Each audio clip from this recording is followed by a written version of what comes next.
La gouvernance mondiale. Le monde est devenu un village. Les frontières ne permettent pas d'arrêter les virus, on a donc créé l'Organisation mondiale de la santé. Ni les flux financiers, on a donc créé le Fonds monétaire international. Avec ces institutions, on tente d'organiser le monde. On appelle ça la gouvernance mondiale. S'il y a bien une activité qui ne connaît plus de frontières, c'est le commerce. Voilà pourquoi l'Organisation mondiale du commerce est si importante. Jean-Paul, chef de l'entreprise Filchot, en sait quelque chose. Il a repris la fabrique d'écharpes créée par Maurice, son grand-père, après la guerre. En cédant l'affaire à son petit-fils, Maurice l'avait prévenu. Il faudra certainement vendre l'usine ou la fermer et licencier les 60 ouvriers. Parce que depuis que la Chine a adhéré à l'Organisation mondiale du commerce en 2001, Filchot ne peut plus suivre face à une telle concurrence. La France ne peut plus taxer les écharpes chinoises comme elle pouvait le faire avant pour protéger son industrie textile.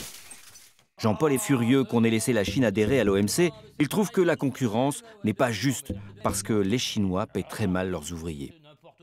L'OMC est basé à Genève, en Suisse. 150 pays s'engagent à ne pas mettre de barrières douanières trop élevées entre eux. Le but, c'est que le commerce soit le plus libre et le plus fluide possible pour que le plus grand nombre de pays puissent acheter et vendre. S'il y a un conflit entre deux pays qui voudraient par des moyens détournés empêcher des importations ou des exportations, c'est l'OMC qui tranche et peut infliger des amendes aux tricheurs. En attendant, à cause de l'OMC, Maurice s'inquiète pour Jean-Paul et ses employés.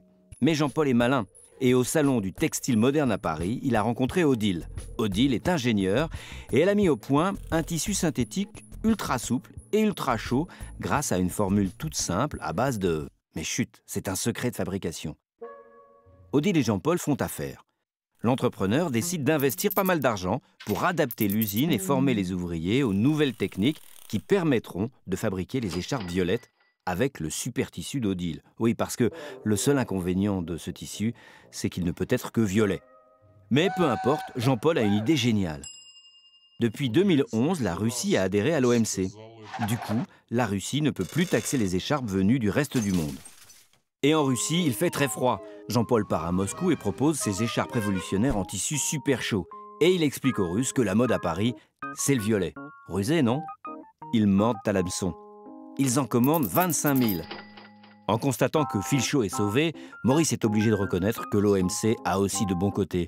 Le seul problème, c'est qu'il n'aime vraiment pas le violet.